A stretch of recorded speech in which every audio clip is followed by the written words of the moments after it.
De retour dans l'Africa Newsroom pour la deuxième partie. Une invitée nous a rejoint, Esther Fotse. Vous êtes fondatrice de Plan You Go. Bienvenue. Merci, tout à fait. Et nous sommes toujours en compagnie de Augustin Nibizi, consultant sur le développement du tourisme. Tout de suite, le dossier du jour.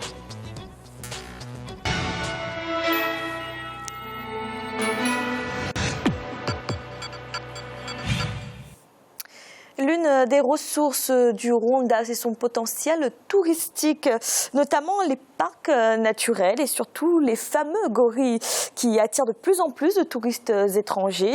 En 2012, le pays des Mille Collines a accueilli plus d'1 million de visiteurs, soit 40 fois plus qu'en 2004. À l'heure actuelle, le tourisme est d'ailleurs le plus grand pourvoyeur de devises du pays. Reportage de notre correspondant Oliva Diakota. Le secteur touristique rwandais est dans une bonne dynamique depuis une décennie. S'il a rapporté 15 millions de dollars en 2007, le tourisme a engrangé 400 millions de dollars en 2016. Cet important bond est lié à plusieurs réformes, dont l'instauration du visa touristique commun entre le Kenya, l'Ouganda et le Rwanda, 3 pays de la communauté est-africaine, et la diversification et la promotion des lieux touristiques du Rwanda. Comment ce secteur s'est-il métamorphosé en une décennie? Quels sont les défis du tourisme au Rwanda? Que faire pour maintenir une croissance ascendante chaque année? Le pays des Mille Collines disposait en 2016 d'environ 200 sites touristiques selon les autorités du pays. Les plus fréquentés sont actuellement les 4 parcs nationaux et la berge du lac Kivu. Chaque année, ce sont des milliers de personnes, surtout venant de l'étranger, qui s'y rendent pour satisfaire leur curiosité. J'ai visité Gisenyi, Rubavu exactement. J'ai visité le lac Kivu. Bon, c'est très propre, c'est très clean, c'est très nature. J'aime très bien visiter les parcs nationaux. Maintenant, je vais attaquer les parcs nationaux, les gorilles. Le tourisme domestique, quant à lui, se trouve toujours à l'état embryonnaire. En 2016, les autorités ont pris des mesures comme l'accès gratuit à plusieurs sites, la réduction considérable des coûts de visite dans les parcs nationaux et la réhabilitation de certains lieux historiques pour inciter les Rwandais à s'approprier le patrimoine touristique de leur pays. Un message bien perçu par les locaux, car désormais une campagne dénommée Explorons le Rwanda s'expérimente trimestriellement dans le pays. Elle consiste à visiter en groupe les richesses touristiques d'une région du pays à une période déterminée. J'ai appris beaucoup de choses sur la culture, par exemple, comment les gens du passé vivaient, qu'est-ce qu'ils faisaient, et surtout l'histoire, pas récente, mais 200 ans avant, ce que les gens portaient, comment ils vivaient, ce qu'ils mangeaient. Il y a des choses que je ne savais même pas, mais qu'on a appris dans les 2 jours qu'on a passé ensemble. Oui, c'était vraiment super. Le secteur touristique est également une alternative crédible à la problématique de l'emploi des jeunes. Outre la carrière de guide touristique qui est de plus en plus embrassée par de nombreux passionnés de la faune et de la flore, certains passent par le tourisme pour entreprendre.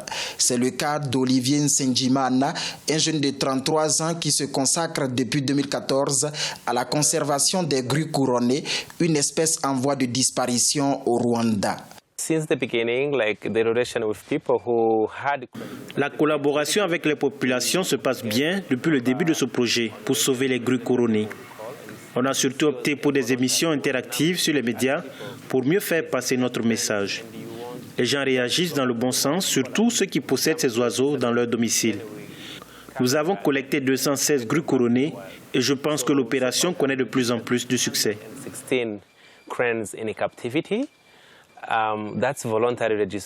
Le secteur touristique a néanmoins ses défis. Sur les 200 sites touristiques du pays, les 4 parcs nationaux absorbent près de 80% des visites.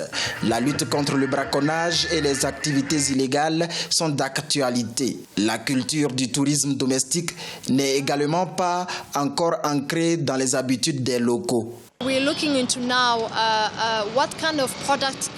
Ce que nous recherchons désormais, c'est la diversification des produits pour des résultats à court, moyen et long terme. C'est le premier défi. Nous devons continuer à encourager le secteur privé à investir, surtout financièrement dans ce secteur, donc c'est le deuxième défi.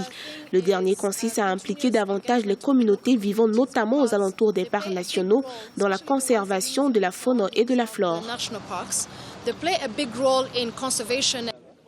Entre 2012 et 2013, le secteur touristique rwandais a connu une croissance de 4%, laquelle a atteint 10% de 2015 à 2016 selon les autorités du pays. Et pour les années à venir, l'objectif est de maintenir la croissance à 2 chiffres. Nos projections sont claires, c'est de maintenir la courbe ascendante dans la croissance à 2 chiffres au niveau du tourisme. On envisage engranger 440 millions de dollars pour cette année 2017.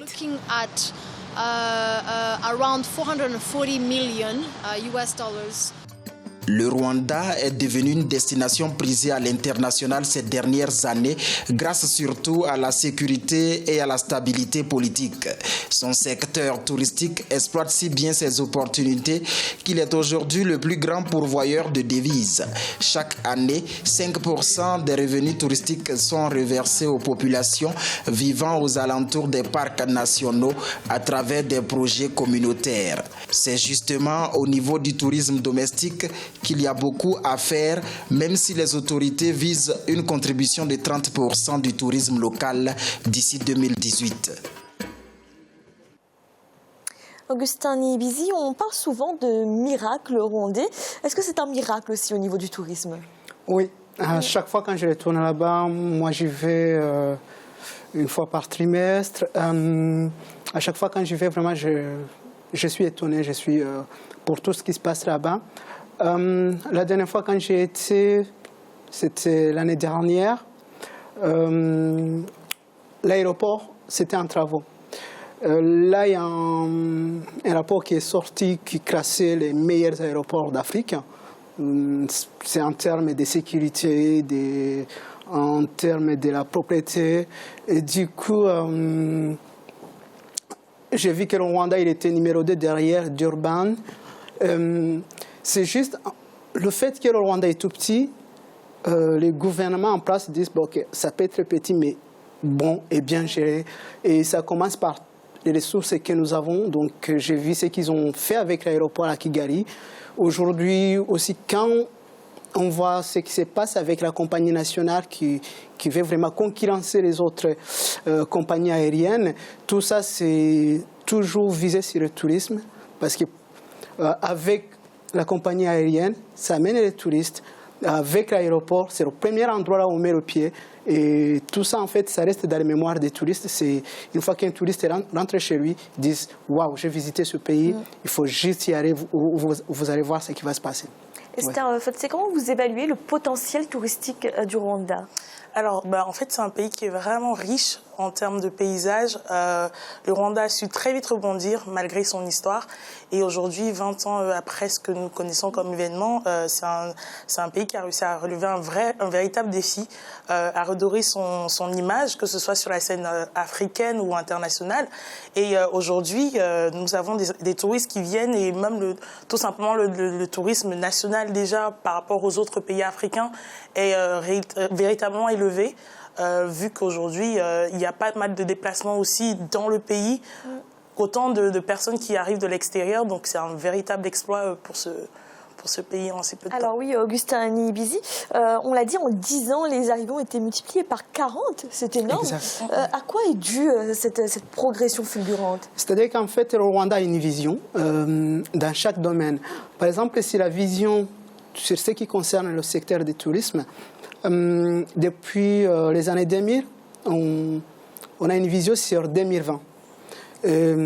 En ce qui concerne, par exemple, le tourisme, on visait, en 2020, il faut que le secteur du tourisme apporte 25% du budget. C'est quelque chose, quand on annonçait ça dans les années 2000, on se disait, mais ça relève du miracle, parce que dans les années 2000, donc, les touristes les touristes, il n'y en avait pas. Aujourd'hui, quand on regarde les chaînes internationales comme Marriott, comme l'Addison, ou même le plus grand centre,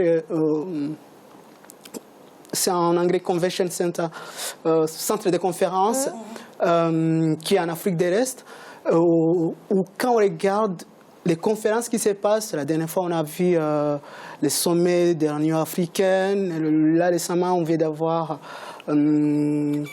les sommets sur les aviations, sur l'hôtellerie. Donc c'est quand même un tourisme, on peut le dire, un tourisme d'affaires, un tourisme haut de gamme. Oui, parce que le tourisme d'affaires, en 2014, c'était aux alentours de 40 millions, ce que ça a apporté donc dans le recette du tourisme. Et en 2017, cette année, on vise 150. Donc, parce que le tourisme au Rwanda, c'est extrêmement cher. Comme je vous ai dit, il y a un an, j'étais au Rwanda. Là, j'ai retourné il y a une semaine avec un ami canadien. Et du coup, on a visité tous les deux parcs. Le parc Akagera et le parc des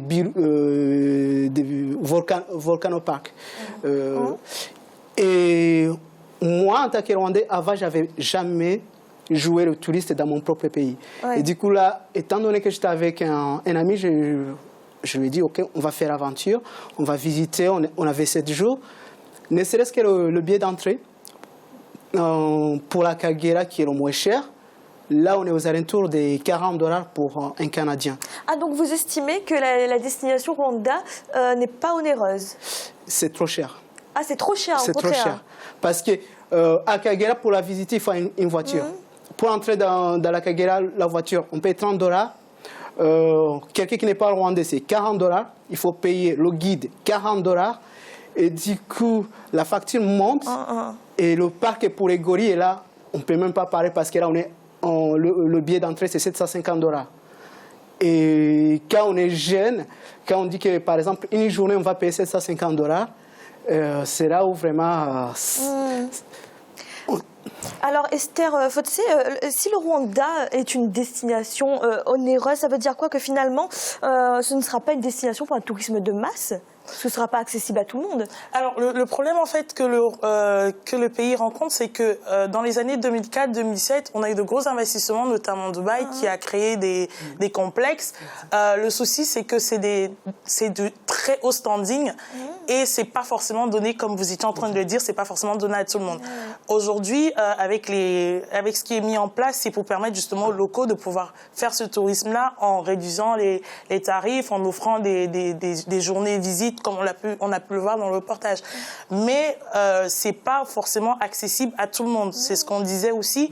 Et c'est plus pour drainer une clientèle soit d'affaires, avec les conventional centers et les grands groupes hôteliers, ou de drainer des occidentaux. Mais en fait, le revers de la médaille, c'est que les locaux ne se sentent pas spécialement... Et ça, c'est une bonne stratégie ou pas de favoriser ce tourisme haut de gamme? Non, parce que je pense que moi, je vois avec ce que je suis en train de mettre en place, Planigo, le but, c'est vraiment pas seulement de toucher une clientèle occidentale, mais c'est aussi de réveiller cet esprit de cette mentalité du tourisme chez nous, d'abord les locaux. Et je pense que ce serait bien qu'à long terme, voire dans les 5 prochaines années, que le gouvernement accentue un petit peu ce redressement des mentalités au niveau de la population locale. Parce qu'aujourd'hui, c'est eux qui tiennent aussi l'économie. On voit l'augmentation au niveau des Occidentaux. Mais les locaux, il y a une grosse stagnation depuis 2010. Et c'est vraiment dommage parce que c'est eux qui sont sur place et c'est eux qui consomment au quotidien. Mais pour eux, c'est trop cher. Ce serait bien de pouvoir... mais vu que les investissements sont énormes et que ce sont des grands groupes qui viennent, Dubaï, comme je le disais tout à l'heure, qui viennent faire de gros investissements, il faut les rentabiliser.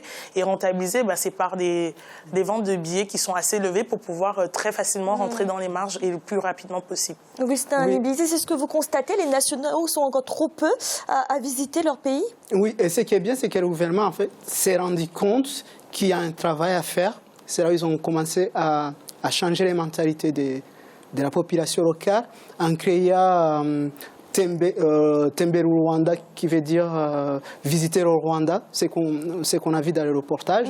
C'est par trimestre, on prend des bus, des cars, on met les Rwandais, on les fait visiter les parcs. Et aussi une autre initiative qui va favoriser ça, Le Rwanda, c'est 12 millions de population, mais le Rwanda fait partie d'un bloc qui s'appelle East African Community, donc là où on a le Kenya, la Tanzanie, le Burundi. D'ailleurs, il y a un visa commun avec l'Ouganda et le Kenya. Du coup, moi, en tant que Rwandais, pour aller par exemple au Kenya, je n'ai même pas besoin de mon passeport, j'y vais avec ma carte d'identité. Et si, par exemple, il y a un touriste qui veut aller en Ouganda, il prend le visa pour les 3 pays, peut visiter les 3 pays. Mais là où le gouvernement met l'accent, c'est sur la population des 5 pays, là où on dit, OK, un Kenya peut venir et visiter, même si le safari, on a au Kenya, les gorilles, on les a en Ouganda, mais ils continuent toujours à dire, on va favoriser pour ces populations-là qui sont dans l'Est africain, visiter Kigali. Parce qu'avec le bloc des 5 pays, aujourd'hui, on peut être rwandais et travailler en Ouganda, être kenyan et travailler à Kigali. Et il y a beaucoup de populations kenyanes qui travaillent à Kigali et qui vivent à Kigali et qui injectent donc dans l'économie rwandaise. Merci. Et tout de suite, un rappel des titres qui ont été développés en début de cette émission. Le projet de révision constitutionnelle en Mauritanie va être soumis à référendum. Le président Mohamed Ould Abdelaziz l'a annoncé ce mercredi après le rejet du texte par le Sénat. Aucune date n'a été indiquée, mais le chef de l'État souhaite qu'il soit organisé le plus rapidement possible. Et 2 milliards de francs CFA, c'est le montant mis à la disposition du Haut Commissariat à la réconciliation et au renforcement de l'unité nationale par l'État togolais. Cette somme est destinée à indemniser les victimes politiques de MI5 au Togo et fait suite aux recommandations de la Commission Vérité, Justice et Réconciliation. Nous allons marquer une nouvelle pause. Un instant, la 3e partie de l'Africa Newsroom.